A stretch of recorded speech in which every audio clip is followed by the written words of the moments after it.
Perry Williams, and today I have my guest is Pete Smith, the coach of the Guerin Catholic Golden Eagles.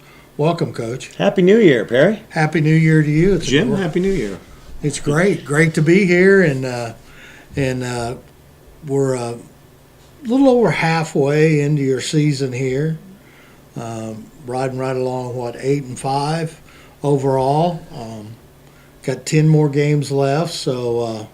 But I was looking today. I was doing my homework for the show today, and of course I've already made comment to you, and you said, "Would you expect anything else?" But 8 of the 10 games that you have left, the teams have winning records. So you still got a very, very tough schedule coming up here. But you do have going in. The game this week, you have a 3-game winning streak. Yeah, we won 6 of our last 7. The 1-point loss to Howe down at the Vincent's Holiday Tournament. But I think since we talked last, we've made some progress. Jack Hansen has really stepped up his play. I can't deny that. We just played Chittard for the second time last Friday, and the first time we played him, he had 7 points. He had 28 last Friday, and it was just a quiet 28. He set the tournament record, Vincennes, for 44 points in a game. Broke Harris Brown's record there, who's played at the University of Evansville, so that was pretty impressive. But we're making progress on decision-making. We're not turning the ball over as much. When you saw us earlier in the year when you broadcast our Heights game, I thought Heights played really well, not taking anything away from them, but we turned the ball over like 17 times against Hamilton Heights, and against a team as athletic and good and senior-laden like they were at the time, until Weatherford got hurt, unfortunately.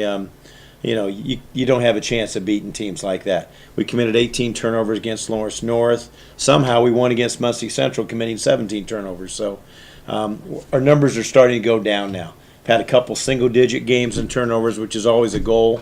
A really impressive part about the Howe game, we lost 72-71, but they pressured us the entire game, and we only committed 6 turnovers. So that gave us a chance to win. Unfortunately, we just really struggled guarding. They were just so quick, and when we did go zone, it seems like they'd bang a 3. The one thing about Howe, talking about how we saw them earlier in the season, broadcast the game. And the Noblesville game. The Noblesville game, yeah. They're quick. They're very quick. Yes, yeah. They're a very, very quick team. Yeah. And the one thing about it, and Jim will attest to this, that when we did the broadcast, and I knew that you had lost Oswald for the season. I mean, we have lost him. Yeah, yeah, he had surgery while we were in Vincennes. Yeah. Connor had surgery, and it's really too bad because I think he was really grown into what we wanted him to be as a combo guard and could play some points. So Matthew Godfrey could play the 2. But and so that changed the dynamics of your game going into Hamilton Heights. I mean, what you had been working for and striving for and all that type thing. But I told Jim, I told the people on the air that we'll see a different ball club come the first of the year because you'll just plug away at it and fix the things that got to be fixed. And that's what coaches do. We've still got some areas that we've got to fix. Sure. But we're playing better basketball. We're heading into Broad Ripple this Friday. We've gone with several different lineups. We've got a big lineup where we can start Cameron Dixon at 6'6", Jack Hansen at 6'7", Zach Munson at 6'6", though I swear he's grown an inch already since Christmas. Or we can go a little bit smaller with the 2 sophomore guards playing Kean Sills and Luke Godfrey. And against some teams, it's been a good combination of both. Joey Weiss got to start the second half the other night. He's a 6'2" senior and one of our 3 captains, along with Andrew Sharp and Matthew Godfrey. And Joey gives us great rebounding. He's not a scoring threat. I'd be remiss if I didn't say one of our biggest moments was the win against University down at Vincennes. Will Morris is the young man who hit the 3-pointer that sent it into overtime. And Will made the most out of his 8 minutes in that game. Did a really good job coming off the bench, and he got the great look at the end of the game and the regulation to tie it. University was trying to foul us and just give us a 2-shot foul, and we moved the ball very well and got a good look, and Will hit it. And that was an exciting moment for Will. Will played JV as a junior, didn't play basketball as a sophomore, so you really pull for someone who hasn't had a lot of minutes. And since then, he's played a little bit better. So he's gotten a few more minutes. So, I mean, that was a highlight down at Vincennes also. We opened our tournament beating Southridge. Wish we could have played in Southridge's gym because it's a really neat gym. Seats about 6,000 down in Huntingburg, if you've ever been to Huntingburg.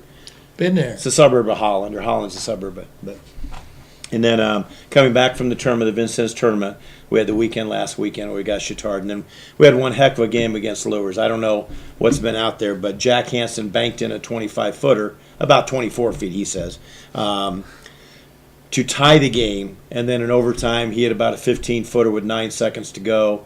And we somehow got a stop at the rim and won the game against a very talented Fort Wayne Yeah, I Lures knew team that was a tough game going in. Won by 20 the night before against one of their big rivals up in Fort Wayne, Concordia. So it was a really good win for us, and we built on a little bit in practice this week as we tape this show. We've had a couple good practices. We've got some illness right now. Luke Godfrey's out with a illness, and Cameron Dixon's knee has been bothering him. So, it may predicate us to make some lineup changes this weekend. We'll see. Broad Ripple's coming in with a really good record. They're 8-1. They've won 7 in a row. Most of our people know Scott Hicks was a very successful coach at Cathedral for 10 years, where he played before he went and played at Notre Dame for Digger Phelps. And Scott's really done a nice job turning that Broad Ripple program into, they've won the sectional since he's been there. Did a great job at Cathedral, just couldn't win the sectional against Lawrence North and Warren that's a Tech tough sectional. and those guys. And finally he went to Broad Ripple. But Scott's got a really good team. It's ironic, I was talking to Doug Mitchell on the phone about going through our scouting report and saying, well, this Brown kid, didn't he play for you at North Central? Yep. How about Jack or whatever? Yep. So Scott's got 3 really good starters that all transferred from North Central. And I said, Doug, did you guys sign off on them? He goes, yep, they don't want to be here. Fine. I pretty well knew that was not Doug's typical. philosophy. Not typical of most schools where it's No. either tax dollars, okay, because superintendents, they think, well, we lose students, that's tax dollars that we're not going to get, so let's discourage them by not signing off on them. But Doug let them go, and they're really good players. The Brown kid's 6'7" and a junior, and they're going to be really tough Friday. Looking forward to it. It's our CYO night. Oh, okay. So our 4 Catholic schools, St. Yeah, Marie they Goretti. bring out. I think we were there one year when they did that. Yeah, St. Louis de Montfort, Our Lady of Grace here in Noblesville, and Our Lady of Mount Carmel. Yeah. So we bring in those teams, introduce them, and it'll be a packed gym like it was against Chittard last Friday. So we need to come over there and see your 6'4", 6'5" elementary school players. Ooh, we don't have a lot of hype coming up. I mean, as we talked last show, we've got 4 junior highs, and I have a pretty good feel for who those kids are. Yeah. Our Lady of Grace, our best freshman this year is Our Lady of Grace kid this year, Bernie McGinnis, who was a really good player at Our Lady of Grace. But, we got 4 junior highs that feed in, so we kind of know who they are coming in. And I haven't seen any 6'4", 6'5", 8th graders, I regret to say. Actually, right now, we've got size. We've just got to keep working on point guards that are the level that we need to compete with at the varsity. So, Of course, in the Hamilton Heights game, the game that I saw, and of course you've seen him play all the games, but Hanson's going to be something special, maybe, right? well, he's really stepped it up. I thought he hit a lull in December, but he's really played very, very well the last few weeks. Yeah, he's and big, strong. He's bringing the ball up for us a lot of times to take some pressure off Matthew because he's got a good handle, and with continued improvement and work ethic, I think he's got a shot at being really good. I think Zach Munson's going to improve a lot too. He just grows every day, and he just works on the coordination still. But and it's a challenge, but he's got a great passion for it, and I think Zach's going to be a good player. So our JV's had some ups and downs, but the bright spot has been Drew Thiem. He's a 6'4" junior that's been getting getting every minute of playing time in the JV this year, and next year he gets a chance to step into a big role. I'm excited about Clay Hepp coming back after his, unfortunately, our other point guard that hasn't played this year broke his hand, broke his finger, and we're not going to get him back till February now. He's got another surgery tomorrow on Thursday. So the future's looking good, but right now this team is making progress, and basically playing 4 of our top 6 players are underclassmen, so that's exciting. Coach, there's a lot of theories about playing kids that are juniors down on the JV, but have you always done this in your career? I have always done this, and I had a team date myself, 1989-90, that was 13-10, lost in the sectional final, and I started 4 juniors on that JV team that same season. And that next year we went 22-0 before we finally lost a game. I think it takes a lot of commitment by the juniors. They have to have a good attitude. But at the same time, like the Drew Themes and the Clay Heps that are playing as juniors or would be playing as juniors on the JV, I have a great feel that they're going to make it. Now, a junior that's not got any kind of potential, but Will Morris, I mentioned earlier in the show, Will was a junior last year, hadn't played any basketball as a sophomore. Good opportunity to give him some playing time as a junior, and he stepped in. So most of the kids that do play JV as a junior really can read the handwriting on the wall that, hey, coach thinks I could be pretty good as a senior, big contributor, and they work pretty hard at it. But also, you've got to be real honest with them in the evaluations when we're having tryouts and let them know that there's no guarantee. But at the same time, I wouldn't be wasting time on you, and I'd rather play a sophomore who's got 2 more years to develop if I didn't think you could step into that role. And Will's a good example. Cam Dixon played JV last year as a junior. So, and that part of his problem was he had knee surgery. Sure. So he tore up his knee, and that's part of the reason why he did. But I'm a believer in if you really believe the junior has a chance of helping. You know, numbers is not a problem at Guerin Catholic. We have 18 freshmen. We had to cut freshmen. We had to cut kids off the varsity and JV. Many are called, and a lot are chosen. You know, there's an old cliche, many are called and few are chosen. We try to keep as many kids that we think have maybe some potential. We had 3 sophomore point guards this year that we had to cut off the JV that all were kids that have come through camp, 2nd, 3rd, 4th, 5th grade. You've been to camp, and you've seen them grow up, and it's just tough sometimes. You got to make that call. None of them have grown any, and physically they're just not there. And that's the toughest part about coaching. I can live with the criticism from parents or the fans, but having to tell someone. So we do it, you know, face to face, and we don't post a list. Luckily, I never played for a coach that posted a list, and luckily I never got cut. But I had friends that got cut when I was growing up in school, and it's no fun to look at a list and not have a reason. So, yeah, and that's a good point. I wanted to ask that about it because I know that some coaches feel different about playing juniors, but I can see that because, you know, of course, Munson is a junior. But it's like you say, he's growing it seems like he grows every day, okay? Yeah. So one of these juniors may be in the same situation, okay? So and I'm sure there's going to be a few people that last Friday night we played Chittard, and I dressed a freshman to play backup point guard. We had beaten Chittard a few weeks ago, and instead of going to a JV point guard, I brought up a freshman point guard because our freshman point guard, I think, is doing a really good job. His name's Cameron Oswald, cousin of Connor. And he came up and played a few minutes and looked like he was a scared freshman at 5'5". Yeah. But that moment, at least he knows now where the varsity speed is at. You know, someone asked me afterwards, well, why didn't you bring up a JV point guard? Well, I think the freshman point guard right now is playing better than the JV point guard. So why don't you bring him up to the JV? Well, because we have a freshman team for freshman basketball. And our freshman team was getting ready to play Lawrence North, got beat by North Central. They're playing Tech tonight as we air. We play a really good freshman schedule. So they're playing just as good a people, sometimes if not better, than some of the JV teams that we played. So Cameron and Bernie McGinnis, who I mentioned earlier, 2 of our best freshmen, they're getting a lot of quality play on the freshman team because we play a really good schedule. So, well, we've got to broadcast your team over the years, and the one thing about it, I can remember when you brought Matthew Godfrey in, and you know, on certain moments in a game or something like that, you used him, you know, to take that 3-point shot or, you know, to get a shot off or something like that. And and the same way with him. And look at, you know, he's played some very solid minutes all through his career. He's doing a great job running our point. Unfortunately, he's a 2-guard playing the point. And he's doing a nice job at the point, but we just can't generate points with him at the point guard spot. And that's why some other guys are stepping up. Munson picked up the pace with 13 against Lures, and Jack had another good game at 25. So, you know, Jack, I noticed was averaging a double-double. And, you know, points and rebounds. So, that's always tough to do Yeah, it's through 13 games. doing a nice job. He had 25 and 12 on Saturday night against Lures, who had a really strong front line. Yeah. Big, strong kids, a couple of big, strong kids that play football. So. Yeah. Well, let's talk a little bit about coming up here. You've already touched on Broad Ripple, which is going in at a 7-game winning streak, and then you got Ron Colley coming up, and they've won 6 in a row right now, and they've already beat you on December the 2nd. That's a big week. 62-54. Yeah, we've got Ron Colley next Tuesday, and then we've got Rebuff next Friday. Those are our 2 conference losses, so we have a chance to avenge both those losses.